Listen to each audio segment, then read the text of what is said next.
हे माझ्यावर झालाय. मी गुन्हा केला नाही.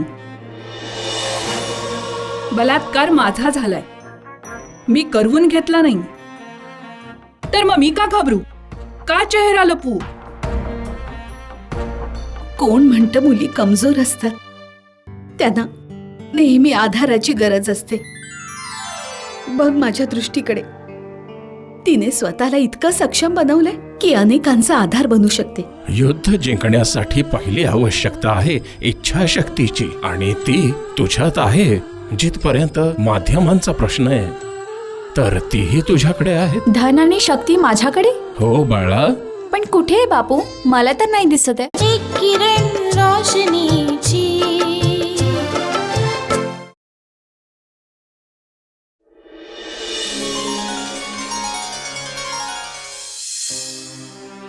मला अजूनपर्यंत हेच समजलं नाहीये की बापूंनी असं का म्हटलं की मी ऑलरेडी त्या लोकांना भेटले जे मला या सामाजिक कार्यात मदत करतील. पण ते जर म्हणताय तर खरंच असेल. खरंच मी त्या लोकांना भेटली असेल. पण ते लोक आहेत कोण? कोण आहेत ते? विचार कर रोशनी, विचार कर. जोपर्यंत मला ही लोक आठवत नाहीत मला चैन नाही पडणार. अरे देवा, कोण असू शकतात? ओ माय गॉड, किती बुद्धू आहे मी. त्यांना तर मी रोज भेटते. नेहमी मदतीला असणारे नवनीतजी. अजून कोण असू शकतं? आणि ते खुरानाजी, केस लढण्यासाठी आणि न्याय मिळवून देण्यासाठी. कोणीतरी खरंच म्हटलंय, जी गोष्ट नजरेच्या अगदी जवळ असते ना ती सहज नाही दिसून येत. नवनीतजी आमच्या किती जवळचे आहेत आणि त्यांनी किती काय केलं आमच्यासाठी, आमच्या घरासाठी. आमच्या प्रत्येक सुखादुःखात आलेत ते. मी त्यांना जेव्हा ह्या सगळ्या गोष्टी सांगेन त्यांचा आनंद गगनातही नाही मावणार. थँक्यू बापू, थँक्यू सो मच. तुमच्या इशाऱ्याने मला वाट दाखवली. खरंच म्हटलात तुम्ही की असं मोठमोठ्या गोष्टी केल्याने काहीच होणार नाही. घरातून बाहेर निघून समाजासाठी काहीतरी करावं लागेल. लोकांना जोडावं लागेल, सांगावं लागेल. त्यांना त्यांचं दायित्व आणि कर्तव्य समजावून द्यावं लागेल. तेव्हा कुठे समाजात परिवर्तन दिसेल. साहजिक आहे, जी खोली वर्षानुवर्ष साफ केली नसेल त्यात कचरा जमा होणारच. अशा खोलीची सफाई करण्यातच कित्येक महिने जातात. अगदी त्याचप्रमाणे आपल्या समाजात देखील वर्षानुवर्ष चालत आलेल्या प्रथा, रूढी, परंपरांनी आपली मुळं घट्ट रोवली आहेत. त्यांना तोडणं सोपं नाहीये. वर्षानुवर्ष चालत आलेल्या आपल्या जातीव्यवस्थेने मी उच्च आहे कारण मी ब्राह्मण आहे, तो खालचा आहे कारण तो शूद्र आहे. किती चुकीचं आहे हे, किती चुकीचं. यालाही ठीक करावं लागेल. काम खूप आहे आणि वेळ कमी आहे. म्हणून आत्तापासूनच सुरुवात करायला हवी. तेव्हा जाऊन 10-15 वर्षांनंतर काही परिवर्तन दिसेल. पण मी हे सगळं कसं करीन? मी हे काम कुटुंबाच्या सपोर्टशिवाय तर नाहीच करू शकत. म्हणून आईकडून परमिशन घेते. मला पूर्ण विश्वास आहे की आई मला ह्या कामासाठी नक्कीच परमिशन देईल.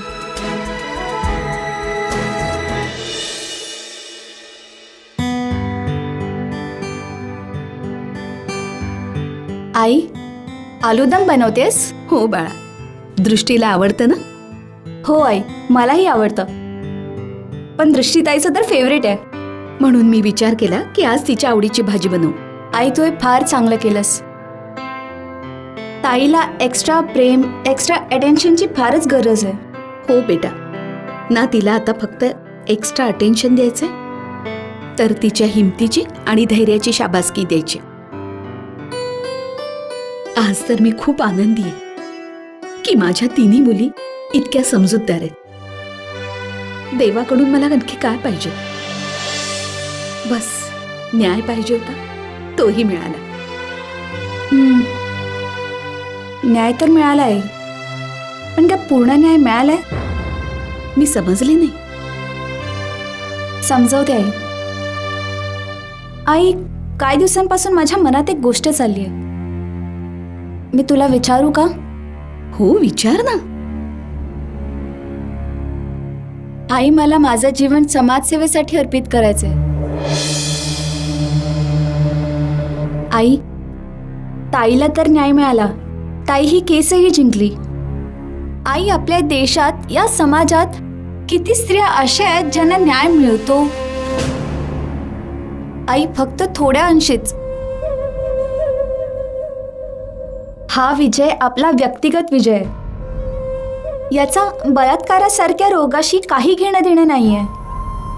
आई, जोपर्यंत मी या रोगाचा काही मार्ग नाही शोधत, समाजातून हा रोग मुळापासून नष्ट नाही होत, तोपर्यंत मी शांत नाही बसणार. पण आई, मला यासाठी तुझी परवानगी हवी आहे. बाळा, जर हीच गोष्ट तू मला 2 महिने अगोदर विचारली असतीस तर मी नाही म्हटलं असतं. प्रत्येक आई वडिलांची एकच इच्छा असते की त्यांची मुलं डॉक्टर बनावीत, इंजिनियर बनावीत, जज बनावीत. पण जेव्हापासून ही घटना घडली, माझा जीवनाकडे बघण्याचा विचारच बदललाय. आपण नेहमी देशाला, समाजाला कोसत असतो. देशाने आमच्यासाठी काय केलं, समाजाने आमच्यासाठी काय केलं, पण कधी हा विचार केला की आपण समाजासाठी काय केलं? आपलं पण काही कर्तव्य असायला पाहिजे. तुझ्या निर्णयाशी मी सहमत आहे बेटा. माझा आशीर्वाद आहे तुझ्यासोबत. आई, मला तुझ्याकडून हीच अपेक्षा होती. बस आता तू बघ की तुझी ही मुलगी नव्या दृष्टिकोनाने, नव्या विचारांनी समाजाला कसं बदलते.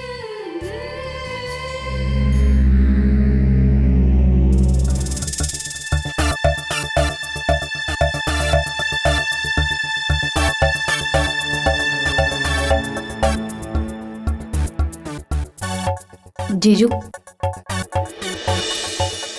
हाय. हाय. डिस्टर्ब करते तुम्हाला? नाही तर. काय वाचताय तुम्ही? ह्युमन बिहेवियर, माणसांचे स्वभाव, यावरच आहे हे पुस्तक.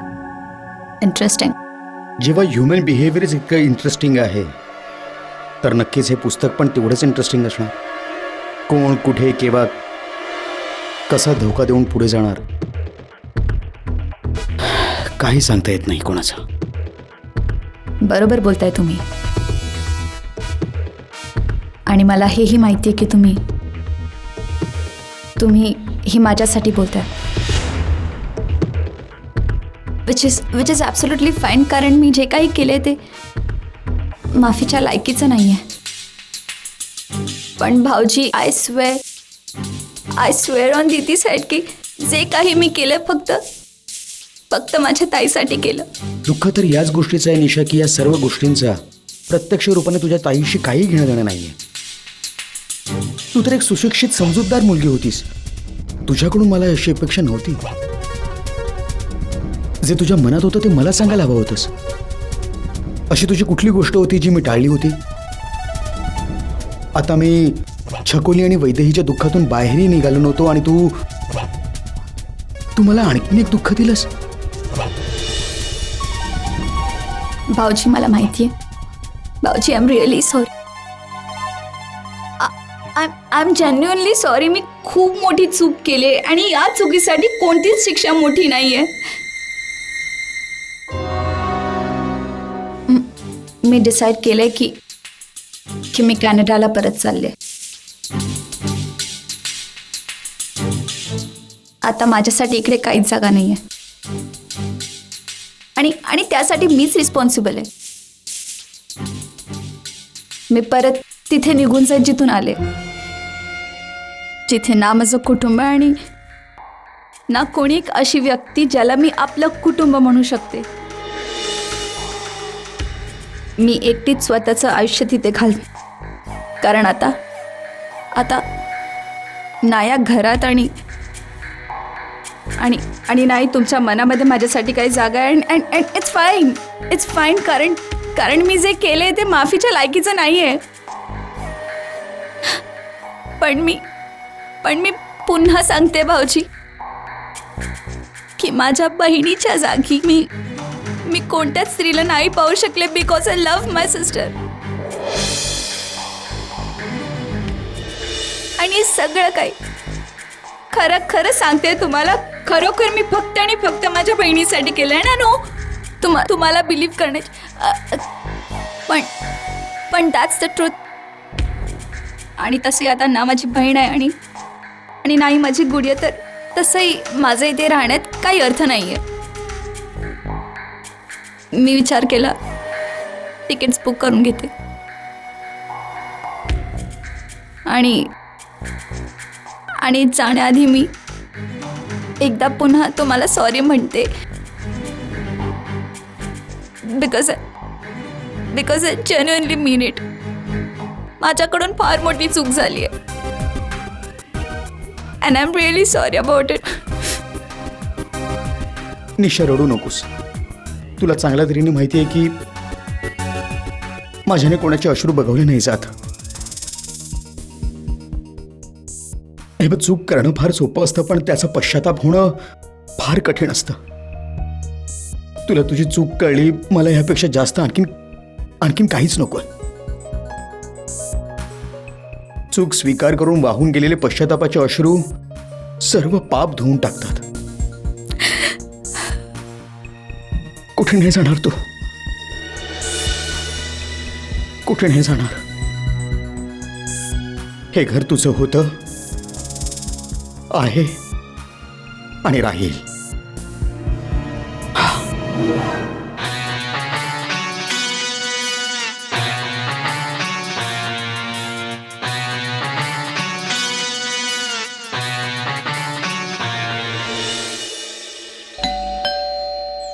असं वाटतं आई आल्या.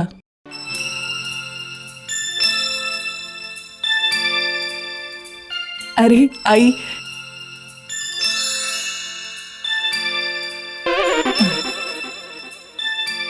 शहरातली हवा फार वाईट असते हा सुनबाई.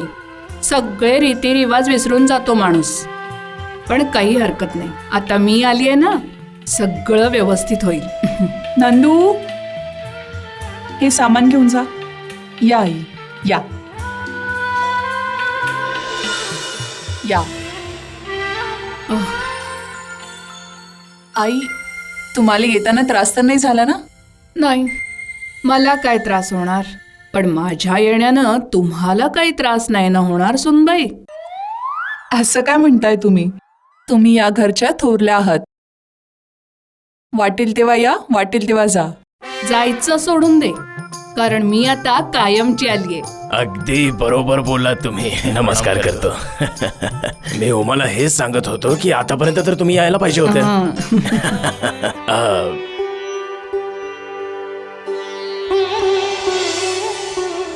सुनबाई, आई, ही ध्रुवची पत्नी.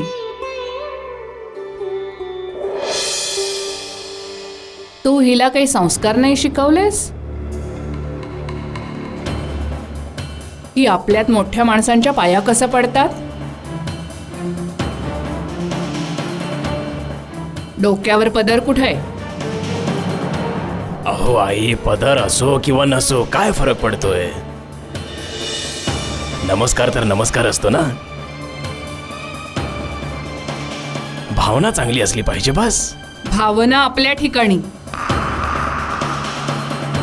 पण मोठ्या माणसांनी जे तुमच्यावर संस्कार केलेत ते तुम्ही कसे विसरू शकता? आई अगदी बरोबर बोलताय. स्त्रीची शोभा असते तिचं पदर.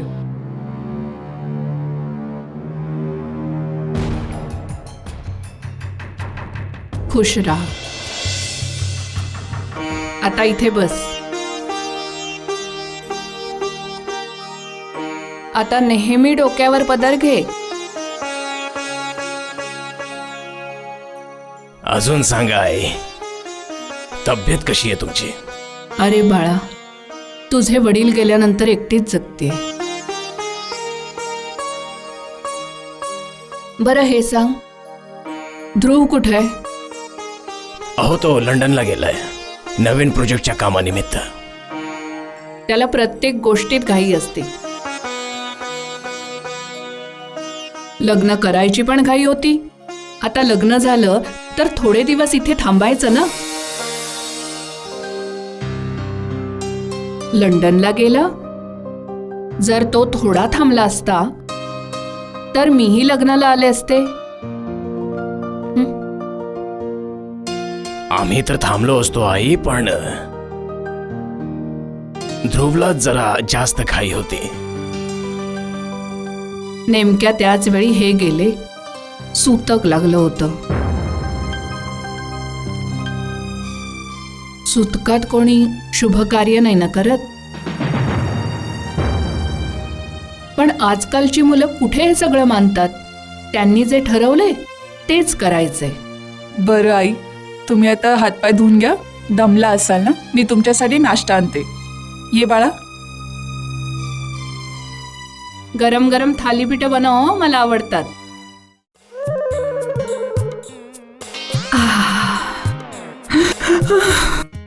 अरे, हा लट्टन पण ना मला उपाशी मारणार आहे. अरे, इतका वेळ झाला अजून आला नाही. भुकेमुळे माझा जीव चाललाय. त्याच्या लक्षात नव्हतं की माझा उपवास होता. आत्या, कसं आठवणीत राहील? पेपरमध्ये तर आलं नाही ना. ए, माझ्या पोटात उंदीर डिस्को करतायत आणि तू आहेस की तुला विनोद सुचतायत. मग आत्या, तू खाऊन घे ना. दादा तसाही वेळेवर येतो, पण आज नाही आला. माहीत नाही कधी येईल. तू खाऊन घे. असं करूया, आपण दोघी खाऊन घेऊया. म्हणजे एलिगेटर दोघींवर लागेल. आत्या, ॲलिगेटर नाही, ॲलिगेशन. आणि तसंही आरोप लागण्यासारखं काय आहे?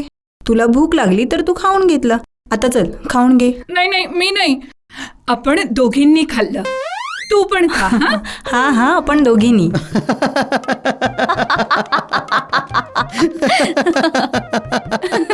Oh my God. ए लट्टन, फार खुशीत दिसतोयस. आणि तूही दात काढतीयस. काय, कोणती नवीन आयडिया डोक्यात आलीये का? नाही आत्या, आयडिया तर नाही आली आहे. जर तुमच्याकडे काय आयडिया असेल तर सांगा ना, मी विकत घेते. विकत घ्यायला तर तू पुढेच असतेस. म्हणजे आत्याला असं म्हणायचं की शेअर विकत घेण्यामध्ये. मी करेक्ट बोलतो ना आत्या? हो. खूप समजूतदार आहेस तू लट्टन. लगेच सगळ्या गोष्टी लक्षात येतात. लक्षात येण्यावरून आठवलं, तू फॉरेनला कधी जाणार आहेस? म्हणजे म्हणजे फॉरेनला कधी जातीयस? व्हॉट? अरे, ते कन्नड जिथून तू आली आहेस तिथे कधी जाणार तू? आत्या, मला व्यवस्थित कळते की तू मला काय विचारायचा प्रयत्न करतेस.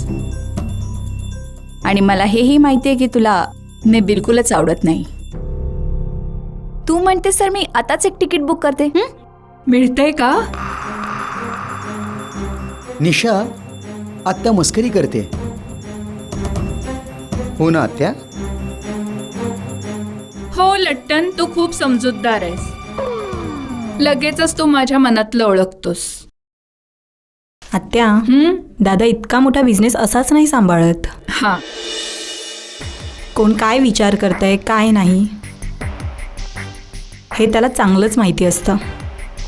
हो, ही वेगळी गोष्ट आहे की तो ज्यांच्यावर जास्त विश्वास ठेवतो ते त्यांच्यापासूनच हारतात. कारण जिथे विश्वास असतो तिथे घात हा होतोच. रश्मी, नेहमी तसंच होईल याची आवश्यकता नाही.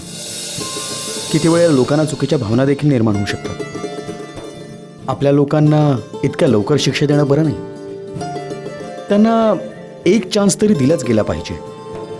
शेवटी आपले ते आपलेच असतात. एक्झॅक्टली भाऊजी, आपले आपलेच असतात. ताई आणि छकुली गेल्यानंतर प्रॅक्टिकली तुमचं आणि माझं काही नातं राहत नाही. पण तरीही तुम्ही मला एवढा मान दिला, एवढं प्रेम दिलं, कारण तुम्ही नात्यांच्या महत्त्वाला समजता.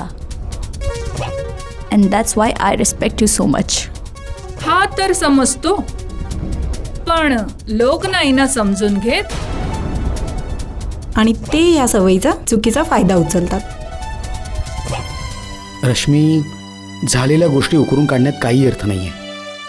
झालं गेलं विसरून जावं, पुढे पुढे चालावं. Past is past. जे झालं ते गंगेला मिळालं. जे भूतकाळामध्ये रमतात ना, त्यांना नंतर खूप दुःख होतं. अरे वा, खरंच लाख मोलाचं बोललास तू. तर द्या ना आता 50,000 द्या, द्या मला द्या. माझ्याजवळ तर 2 वस्तू आहेत. सांग कोणती देऊ? कोणती देणार आहेस? एक तर पुरी छोले आणि दुसरा आशीर्वाद. काय पाहिजे? हे बघा, त्या आशीर्वाद तुझी प्रायव्हेट प्रॉपर्टी आहे, ती तर मी कधीही घेऊ शकतो. आता तर मला पुरी आणि छोलेच दे, कारण आज समोर आहेत. काय माहित उद्या नसती तर. खूप बदमाश होत चाललायस तू. आत्या, हा खोडकरपणा तर माणसाला जिवंत ठेवतो. व्यक्ती जास्त सिरियस होऊन गेला ना, तर एक दिवस तो स्वतःच सिरियस होऊन जातो. सिरियसली भाऊजी, you really know how to play with words. And you play with loose motion. What? आत्या, हा. लूज मोशन नाही, इमोशन्स. एकच गोष्ट आहे, लूज मोशन असो वा इमोशन, दोन्ही वाहतात. Ew! Oh God, what is wrong with you? Disgusting! आता डायनिंग टेबलवर तुम्ही असे डाऊन मार्केट गोष्टी कशा करू शकता?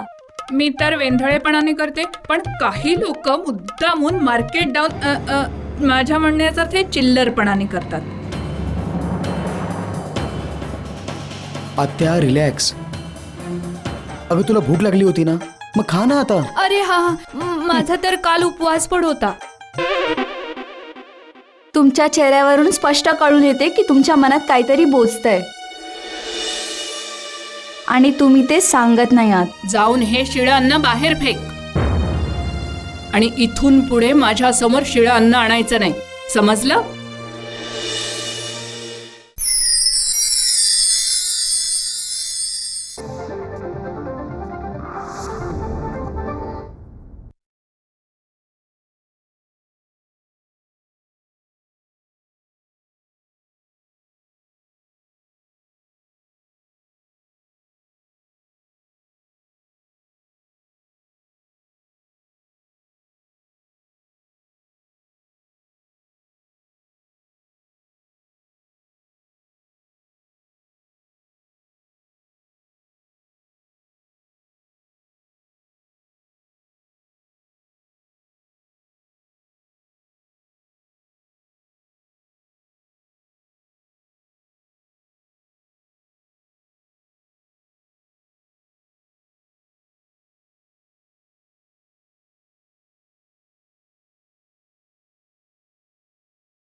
थँक्यू बापू, थँक्यू सो मच. तुमच्या फक्त एका सूचनेने मला मार्ग दाखवला. खरंच म्हणालात तुम्ही की नुसतंच घरात बसून मोठ्या मोठ्या गोष्टी करून काहीच नाही होणार. घरातून बाहेर पडून समाजासाठी काहीतरी करावं लागेल. आई, मला माझं जीवन समाजसेवेसाठी अर्पण करायचं आहे. आय स्वेअर ऑन दीदी सेट की जे काही मी केलंय फक्त आणि फक्त माझ्या ताईसाठी केलंय. दुःख तर याच गोष्टीचं आहे निशा की या सर्व गोष्टींचं प्रत्यक्ष रूपाने तुझ्या ताईशी काही घेणं देणं नाहीये. तू हिला काही संस्कार शिकवलेस की नाही, की मोठ्या लोकांच्या कसं पाया पडतात ते? एक किरण रोशनीची.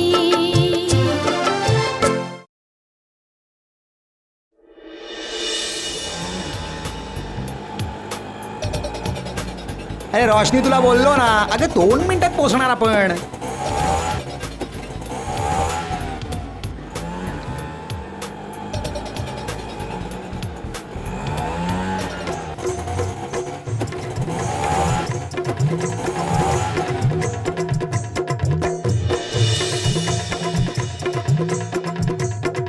मुन्ना, हेच हनुमान नगर आहे का?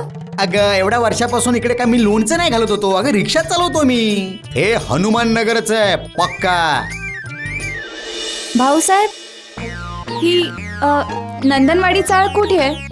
मला नाही माहित, मी तर नवीन आहे इकडे. हे रोशनी, तू ना येडी झालीस काय? त्या नमुन्याला काय ऍड्रेस विचारतेस ग तू? त्याला त्याच्या घरचा पण ऍड्रेस माहिती नसणार, मला माहिती आहे ना. का त्याच्या चेहऱ्यावर लिहिलंय? मग नाही तर काय. 1 मिनिट. अरे मित्रा, टाइम काय झालाय रे? तुला बोललो ना, मला नाही माहित, मी नवीन आहे इकडे. तुला बोललो ना.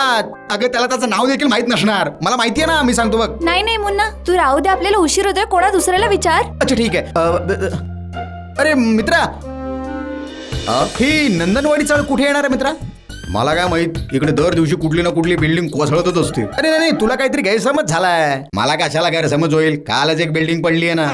अरे माझ्या मित्रा, मला तुला एवढंच विचारायचं आहे की नंदनवाडी चाळ जी आहे ना ती कुठे आहे? अरे दादा, ती काय तिकडे आहे? अच्छा इकडेच आहे, 5 मिनिटावर. हा चल चल, थँक्यू. थँक्यू. चला चला चल. अच्छा, तुम्ही आले? या या या, कम कम कम, या आहे,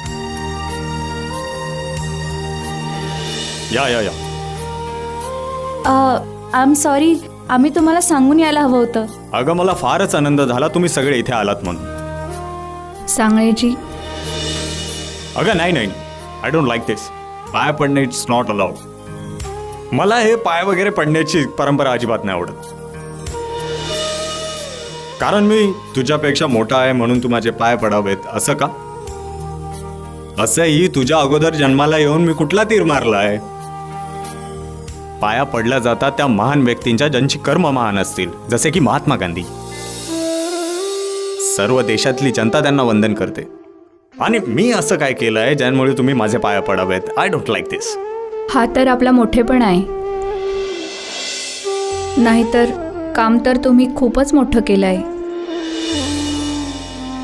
अरे दृष्टी दिदी एकदम सही बोलते बॉस. काम तर तुम्ही एकदम सल्यूट करण्यासारखं केलंय. कोणाची तरी जिंदगी वाचून त्यांना नवीन लाईफ देण्याचं काय खायचं काम नाहीये काय रोशनी? खरंच अंकल, आम्ही कोणत्या शब्दात तुमचे आभार मानावे मला तर समजतच नाहीये. आम्हाला तुमच्यासारखे वकील नसते मिळाले तर मी बहुतेक. दृष्टी बाळा, शुभ शुभ बोल. असं का बोलतेस? असं मी काय केलंय ज्यामुळे तुम्ही माझी वाहवाही करताय? मी माझं कर्म पूर्ण केलंय. सत्यासाठी मी लढलोय तेव्हा आपण जिंकलोय. उलट आभार तर मी तुमचे मानायला हवे. जर तुम्ही लोकांनी मला ती केस नसती दिली तर. काय झालं अंकल? तुम्ही इतके भावुक का झालात? काही नाही, काही नाही.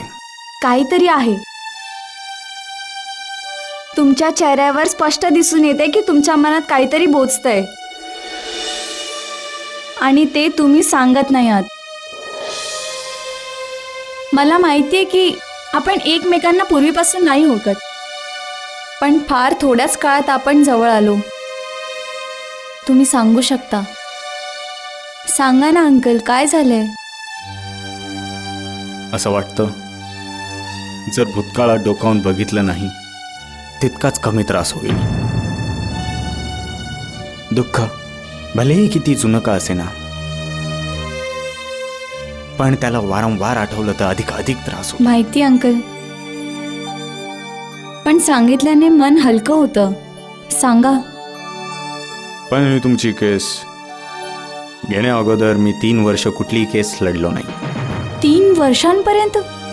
पण तुमच्यासारख्या हुशार वकिलाबरोबर असं कसं होऊ शकतं? हे असं घडलं नाही, तो माझा स्वतःचा निर्णय होता.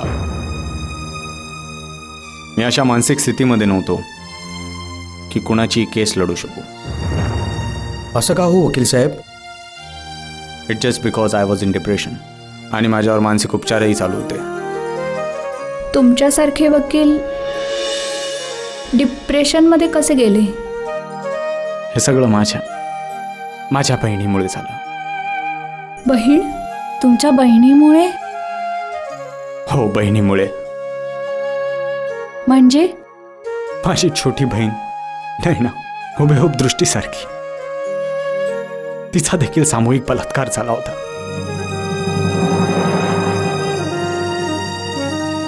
तिने देखील हिंमत दाखवली, केस केली.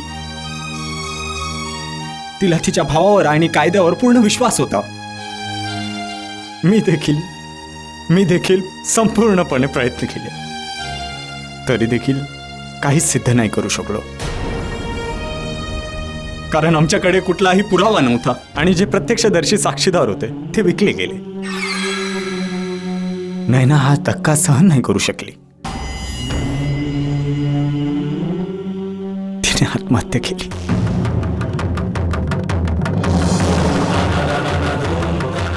माझं अंतर्मन दिवस रात्र मला धिक्कारत असतं. आज देखील माझ्या बहिणीचा मृतदेह न्यायासाठी माझ्याकडे भीक मागताना दिसतो. ह्याच मानसिक धक्क्यामुळे मी डिप्रेशनमध्ये गेलो. I don't know what to do. पण जेव्हा दृष्टीच्या केसचा निकाल लागला आणि आपण ही केस जिंकलो, मी तुम्हाला सांगू नाही शकत मला किती आनंद झाला. I was so happy. I was very happy. मला असं वाटलं की मी माझ्या नैनाला वाचवलं.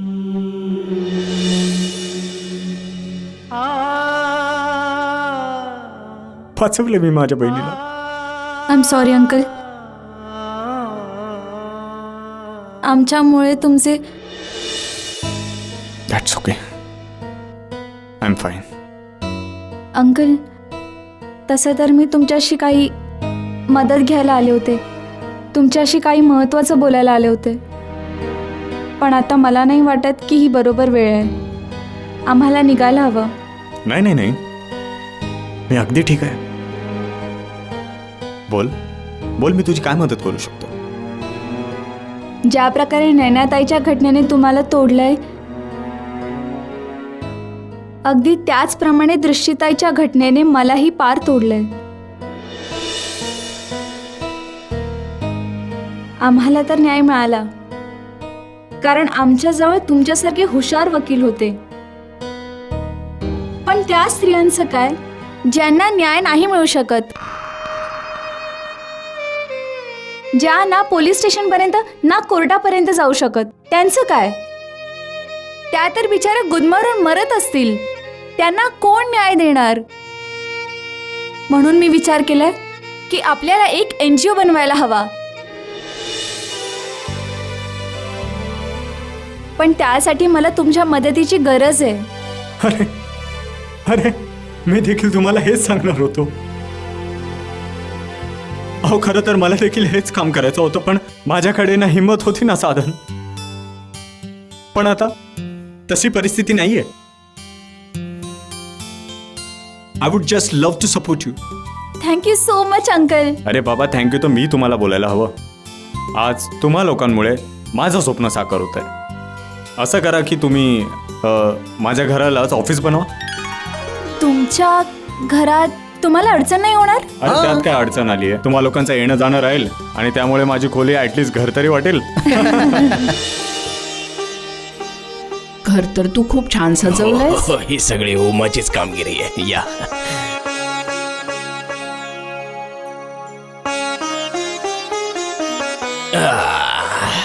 बस उमा. चला मग आई, सुरू करा.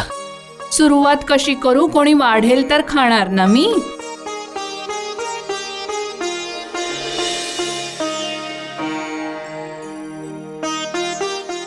हे काय आहे? कढी आहे. बाबांना फार आवडते. आवडते तर सकाळच्या वेळी बनव. रात्रीच्या वेळी दह्याचे पदार्थ नाही खात.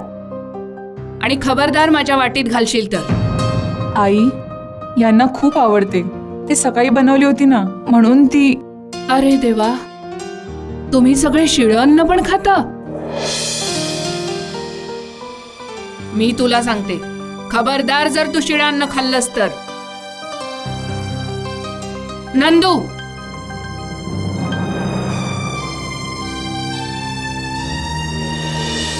जाऊन हे शिळं अन्न बाहेर फेकून दे.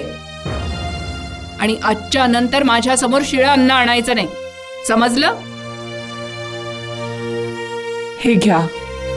सुनबाई, लक्षात ठेव, मला परत परत सांगणं आवडत नाही, ठीक आहे? आई, तुम्ही खूप दिवसानंतर आला आहात ना, तर म्हणून. बरं मला सांग, मी तुला एक सायकल दिली तर चालवशील? हो हो, का नाही. कशी काय? केव्हा शिकली होतीस तू? लहानपणी. बरं, लहानपणी शिकलेली सायकल लक्षात आहे हा? आणि आईनं शिकवलेले संस्कार ते विसरलास तू?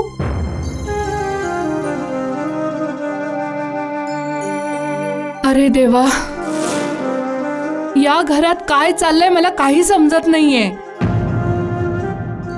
आता काय झालं आई? तू आपल्या घरचे सगळे रीतिरिवाज विसरून गेलीयस का? आपल्याकडच्या सुना सगळ्यांना वाढून मग जेवतात, तर मग ही आपल्या बरोबर कशी बसू शकते? अहो, जाऊ द्या ना आई, ह्या सगळ्या जुन्या गोष्टी झाल्या. आजकाल हे सर्व कुठे चालतं? आपल्याकडे असंच असतं, आणि जोपर्यंत मी जिवंत आहे ना, तोपर्यंत असंच चालेल. आणि मी सांगून ठेवते, मला परत परत सांगणं अजिबात आवडत नाही. काय झालं मालकीण? तुम्हाला काही हवंय का? नाही. मग तुम्ही बसून घ्या, मी तुमच्यासाठी चपात्या आणतो. नंदू, पटापट गरम गरम चपात्या घेऊन ये आईसाठी. हो, आणतो.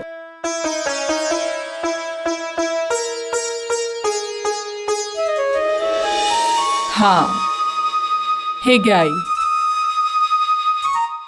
सुनबाई, तुझ्या घरात तूप आहे? हो. हा, तर त्याला सांग की तूप लावून आण. आमच्याकडे गाई म्हशी नाही, साधी पोळी नाही देत. हो. नंदू, मी सांगून ठेवते, मला परत परत सांगायला अजिबात आवडत नाही. अगं, लक्ष ठेव ना जरा उमा. हो, जेवून घ्या.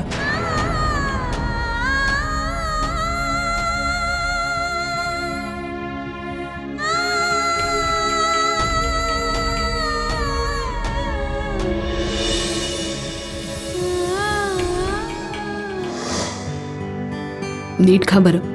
काय झालं शारदा? अशी जेवता जेवता तू थांबलीस का? काही नाही हो, बस असंच. ख्वाहिशी आठवण येत होती.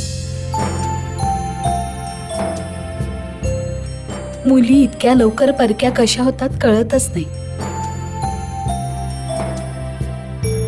आपण तर इथे खातोय, माहित नाही तिने काही खाल्लं असेल की नाही. शारदा, या गोष्टीसाठी तू अगदी निश्चिंत राहा. खूप चांगलं सासर मिळालंय आपल्या मुलीला, म्हणजे ख्वाहिशला. तू अजिबात काळजी नको करूस, तिने तिकडे खाल्लं देखील असेल. हां, ही गोष्ट वेगळी आहे की तुला तिला आता भेटण्याचं मन करत आहे. अगं मग बोलून घे ना तिला, ती कुठे दूर राहते. मुली एकदा का परक्या झाल्या ना, की जर ती 10 पावलं जरी दूर असली ना, इतक्या लवकर येऊ जाऊ नाही शकत. त्यांचाही परिवार असतो, त्यांच्यावरही जबाबदारी असते. मी सर्व समजू शकतो शारदा, पण जर आपण म्हणू ना तर देशमुखजी मना नाही करणार. हो वहिनी, दादा अगदी बरोबर बोलतोय. एवढीच तुझी इच्छा आहे तर दादा त्यांना फोन करेल. सिम्पल.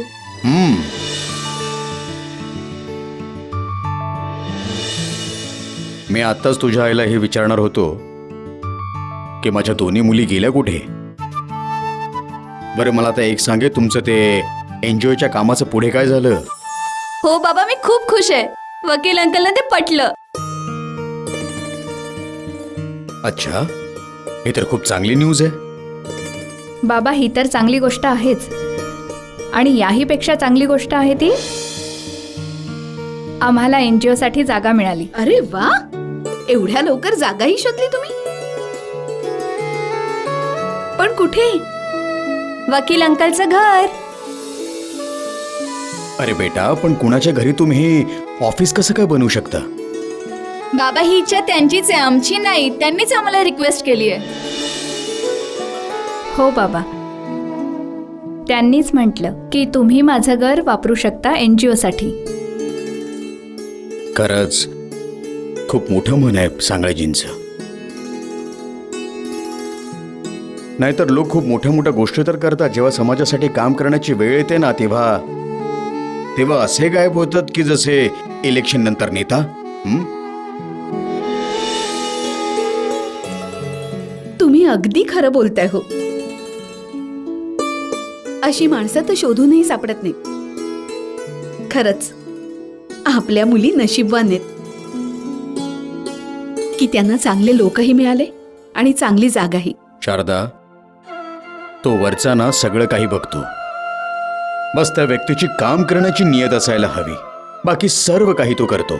रोशनी ताई, हे NGO काय असतं? बाळा, NGO एक सामाजिक संस्था असते जे लोकांचं भलं आणि विकासासाठी काम करतात. समाजासाठी? हे समाज काय असतं? समाज लोकांचा मोठा समूह, त्याला समाज म्हणतात. तर मग राष्ट्रांच्या लाईनला आपण समाज बोलायचं? हिला बघा आता. सिमरन, तू खूप प्रश्न विचारतेस. इतके प्रश्न आणतेस कुठून? कुठूनच नाही आणत आई, जे डोक्यात येतं ते विचारते. जास्त डोकं चालवू नको, चूप कर आणि जेव आता. ठीक आहे. दादा, माझं मन सांगताय की रोशनीचा NGO खूप लवकर चालू होईल. आत्या, ही मनवाली लाईन तर आईची होती. तू केव्हापासून घेतली? बहिणी विसरून गेली होती, असंच पडलं होतं. उचलून चिकटवून घेतलं मी. शारदा, लताने तर इकडे तुझं मन घेतलं. आता या गोष्टीवर तुझं मन काय म्हणतंय? चिडवून घ्या, जितकं वाटेल तितकं चिडवून घ्या. पण एक गोष्ट तर आहे, माझ्या मनातलं आजपर्यंत खोटं नाही झालं. शारदा, तुझं मन आणि नॉस्ट्राडॅमसची भविष्यवाणी दोन्ही पर्यायवादी आहेत.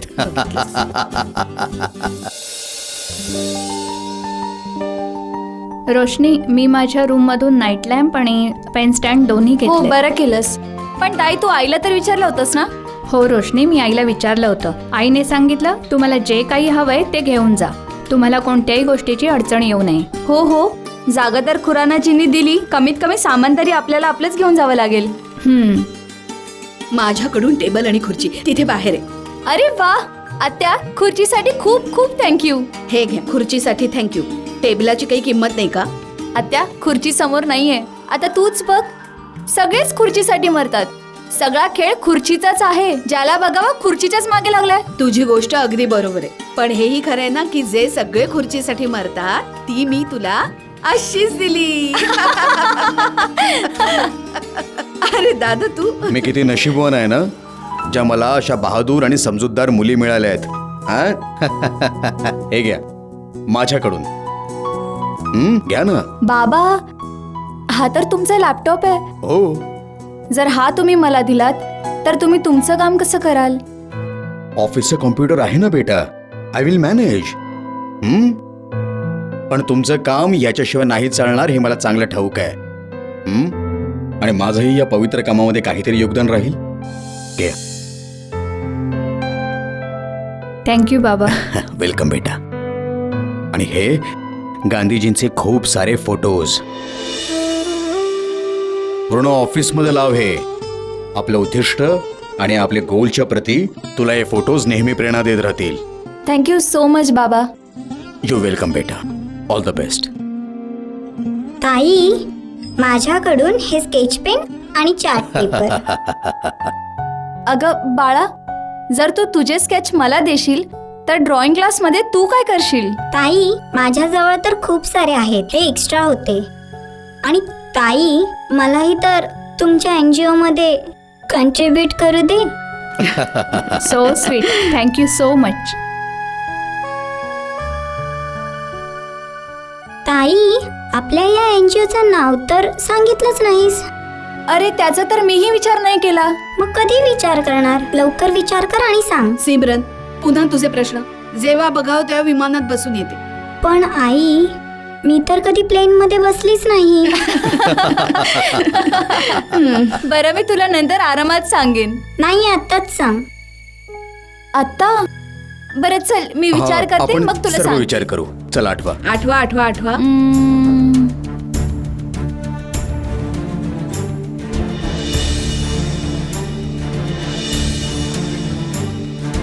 उडान. उडान कसं असेल बाबा? वाह, तुला आवडलं का ताई? Very nice. तर चला फायनल उडान. वाह. आणि सुनबाई, तू तर शहरात येऊन कुंभकर्णच झालीस. केव्हापासून आरतीचं ताट घेऊन बसलीये? शारदा, दुसऱ्याच्या घरी जाणं याचा अर्थ असा नाहीये की तू फोन करायच्या आधी 10 वेळा विचार करशील. अगं, तुझी मुलगी आहे, मनाला वाटेल तेव्हा फोन कर.